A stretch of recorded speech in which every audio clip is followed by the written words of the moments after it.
देना। बोलिए प्रेम से गुरुदेव महाराज की।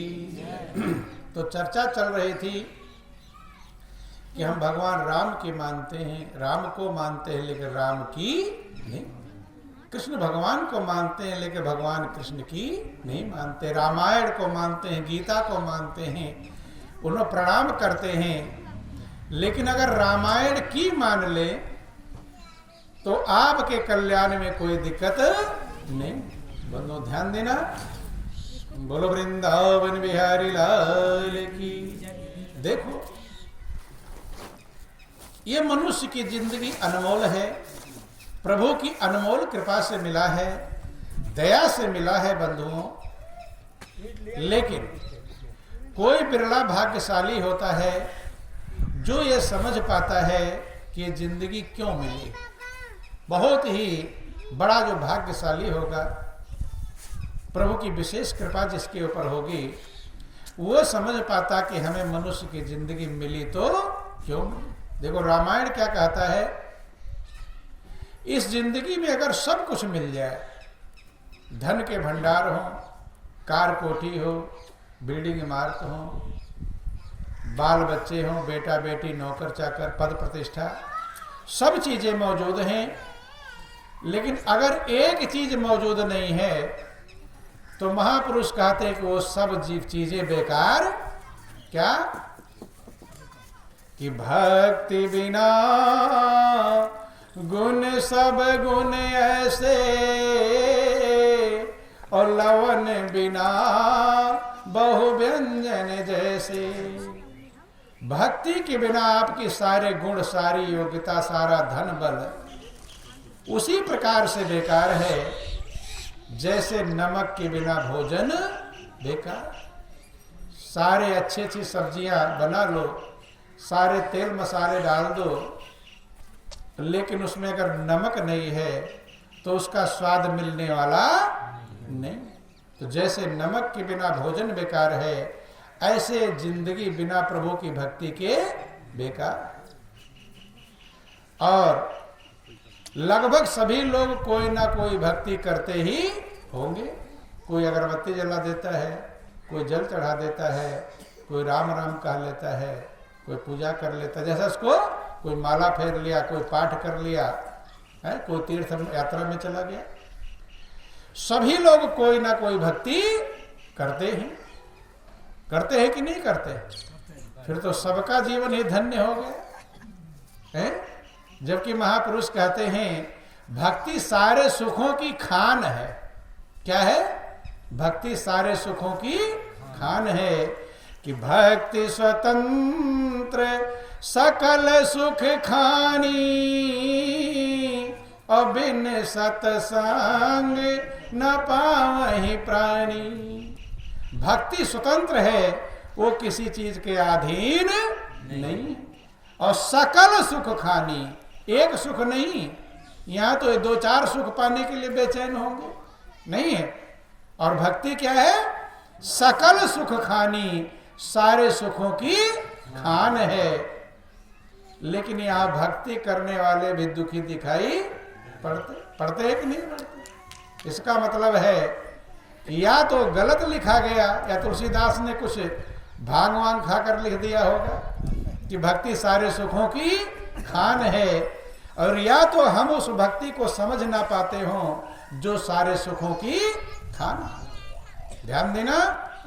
यही बात लक्ष्मण को भगवान राम समझाते हुए कहते हैं, जब लक्ष्मण ने पूछा कि प्रभु भक्ति क्या है, माया क्या है, जीव क्या है, ब्रह्म क्या है, तो भक्ति को समझाते हुए कहते हैं कि भक्ति तात अनुपम सुख मूला, ओ मिले जो शांत हो ही अनुकूला। भक्ति अनुपम है, अर्थात भक्ति के समान दुनिया में कोई चीज नहीं। और सुख मूला है, सुख की जड़ है, अर्थात वहीं से सुख शुरू होता है। लेकिन फिर शर्त लगा दिया, मिलेगी कब? मिले जो संत हो ही अनुकूल। हम ये तो सुन लेते हैं कि भक्ति सारे सुखों की खान है, लेकिन आगे जो शर्त लगा हुआ है, भक्ति स्वतंत्र सकल सुख खानी, बिन सतसंग न पावहि प्राणी। बिना सत्संग के कोई प्राणी प्राप्त नहीं कर सकता। बंधुओं, और आप लोग सुनते भी पढ़ते भी रहते हैं, भगवान राम ने भी सबरी को 9 प्रकार की भक्ति समझाई। कितने प्रकार की? 9 प्रकार की भक्ति समझाई। उसमें सबसे पहली भक्ति कहते हैं, प्रथम भगत संतन कर संग। प्रथम भगत संतन कर संगा। ध्यान देना। तो जो पहली भक्ति कहते हैं संत का संग, पहला क्लास, भक्ति के पहले क्लास में एडमिशन तब होगा जब संत का संग होगा। तो जिन लोगों को संत का संग नहीं मिला, उनका भक्ति के क्लास में एडमिशन अभी हुआ कि नहीं हुआ? है? नहीं हुआ। फिर वो क्या कर रहे हैं?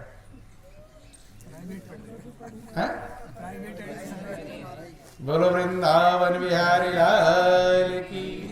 अगर भगवान राम की मानते हैं तो तब ये सोचना पड़ेगा कि प्रथम भगत संतन कर संगा, अर्थात जब तक संत का संग, दूसरी तीसरी तो बाद में, दूसरे क्लास तो बाद में आएंगे, पहले क्लास में एडमिशन तब होगा जब हम संत का संग करें। ध्यान देना। और भी उसी रामायण, इसीलिए आप लोग रामायण ज्यादा पढ़ते हैं, तो इसलिए रामायण की बात ही कह रहे हैं कि राम सिंधु घन सज्जन धीरा, और चंदन तरु हरि संत समीरा। राम सिंधु है, भगवान समुद्र के समान। किसके समान? समुद्र के समान है। और घन सज्जन धीरा, संत जो हैं वो बादल के समान है। किसके समान है? बादल से। जैसे समुद्र में अथाह जल भरा हुआ है, जल की कोई कमी नहीं है, लेकिन वो जल आपके काम आ जाएगा? वो ना सिंचाई काम में आएगा, न नहाने। समुद्र के किनारे भी चले जाओगे, वो भी फिर भी जल काम में आने वाला नहीं है। वो नहाने के भी काम, नहा लोगे तो चिपक चिपक करेगा पूरे शरीर में, जो लोग नहाए होंगे। और पी लेंगे तो जैसे एक गिलास में एक मुट्ठी नमक डाल दो और फिर पियो, ऐसे ही खारा लगेगा। अथाह जल भरा हुआ है, लेकिन वो आपके काम आने वाला नहीं। काम कब आएगा? जब बादल वहां से लाकर बरसावे। क्या करें? बरसावे। तो बादल खारा नहीं लाता है, उठाता तो समुद्र का जल है, लेकिन खारा वहीं छोड़ देता है और मीठा लाकर आपको बरसाता है। तो आपके फसलों के लिए, पशुओं के लिए, जानवरों के लिए, सब के लिए वो जल काम में आ जाता है। तो समझिए, गौर करना। राम सिंधु घन सज्जन धीरा, भगवान समुद्र हैं और संत बादल हैं। तो संपर्क किससे करना चाहिए? समुद्र से या बादल से? और समुद्र से संपर्क कर लेंगे तो नहाने धोने काम में आने वाला नहीं है। इसीलिए महापुरुषों ने कहा, जिसको भी प्रभु की भक्ति प्राप्त करने की जरूरत पड़ी, वो संत के पास गया। किसके पास गया? संत के पास। चूंकि कहते राम सिंधु घन सज्जन धीरा, और चंदन तरु हरि संत समीरा। भगवान चंदन के पेड़ हैं और संत हवा है। भगवान क्या है? चंदन के पेड़, और संत हवा है। अब यही लाकर चंदन का पेड़ खड़ा कर दो, लेकिन हवा ना हो तो महक मिल जाएगी। उसकी महक आपके नाक तक पहुंचेगी किसके माध्यम से? हवा के माध्यम से। इसलिए प्रभु की जो महक है वो मिलेगी संत के माध्यम से। बिना संत के माध्यम से परमात्मा की कोई महक मिलने वाली नहीं है। चाहे कितना पूजा पाठ, व्रत, उपवास, जप, तप, तीर्थ, व्रत, दान पुण्य करते रहे, लेकिन जब तक संत नहीं मिलेंगे तब तक परमात्मा की जो महक है वो मिलने वाली नहीं। अगर रामायण की मानते हैं तो, और नहीं मानते तो जैसी मर्जी कहे वैसा चल जाएगा, फिर कोई दिक्कत नहीं। कि राम सिंधु घन सज्जन धीरा, और चंदन तरु हरि संत समीरा, सब कर फल हरि भगति सुहाई, ओ सो बिन संत न काहू पाई। सबका फल प्रभु की भक्ति है, लेकिन बिना संत के कभी कोई ना प्राप्त किया है ना प्राप्त कर पाएगा। अब क्यों नहीं प्राप्त किया, इसका कारण समझना, थोड़ा गौर समझेंगे। बोलो वृंदावन बिहारी लाल की। हम भी जब छोटे थे, जब सुनते थे कि गुरु के बिना भगवान को जाना नहीं जा सकता, तो सोचते थे ये कौन सा झंझट है।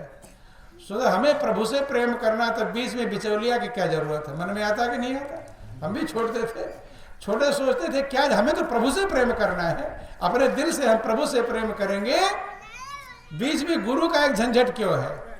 नहीं सुनते थे नहीं कि गुरु गोविंद दो खड़े और काको लागे पाए, और बलिहारी गुरु आपने गोविंद दियो बता।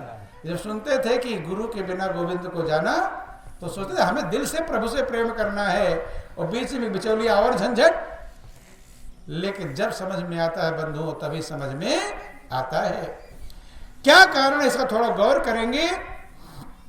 भगवान किसे कहते हैं, भगवान की दो उपाधियां हैं, थोड़ा गौर करना। नाम और रूप। क्या है नाम और रूप। रामायण में लिखा गया कि नाम रूप दुई ईस उपाधि, और अकथ अनादि सुसा मुझि साधी। थोड़ा गौर करेंगे, माताएं बहनें भी ध्यान देंगी। ना भी समझ में आए तो गौर करोगे तो कुछ ना कुछ प्रभु की कृपा आपको मिल जाए। अब जब ध्यान देंगे तो समझ में भी आएगा। परमात्मा जिसे कहते हैं, परमात्मा की दो उपाधियां हैं, नाम और रूप। इसी के द्वारा परमात्मा को जाना जा सकता है, नाम के द्वारा और रूप के द्वारा। नाम रूप दुई ईस उपाधि, अकथ अनादि सुसामुझि साधी। लेकिन दोनों अकथ है। परमात्मा का नाम भी अकथ है और रूप भी अकथ है, अर्थात कहने में आता नहीं। अनादि, आदि का मतलब शुरू, और जिसका कभी शुरू ना हो उसे अनादि कहते हैं। क्या कहते हैं? अनादि। तो परमात्मा की दो उपाधियां हैं, नाम और रूप, और दोनों अकथ है। ना नाम को वाणी के द्वारा व्यक्त किया जा सकता है, और न रूप को वाणी के द्वारा व्यक्त किया जाता है, और दोनों अनादि हैं, अर्थात जिसका कभी शुरुआत नहीं हुआ है उसे अनादि कहते हैं। आदि और अंत कहते नहीं, आदि माने शुरू और अंत माने अंत। जिसका आदि और अंत ना हो उसे अनादि कहते हैं, और अनंत कहते हैं इसका अंत ना हो। नाम रूप दुई ईस उपाधि, अकथ अनादि सुसामुझि साधी। लेकिन समझ में कैसे आएगा? साध लेने से। कैसे समझ में आएगा? साधने से। बंधुओं, अकथ है, अनादि है, लेकिन अगर उसे आप साध लेंगे तो नाम और रूप दोनों समझ में आ जाएगा। अब सब लोग कहते हैं कि भगवान का नाम जपना चाहिए। कहते कि नहीं कहते हैं? किसी भी जाति का, धर्म का, मजहब का हो, सब लोग कहते भगवान का नाम लेना चाहिए। कहते हैं कि नहीं? लेकिन कौन सा नाम ले, ये कन्फर्म करके कोई बताता नहीं।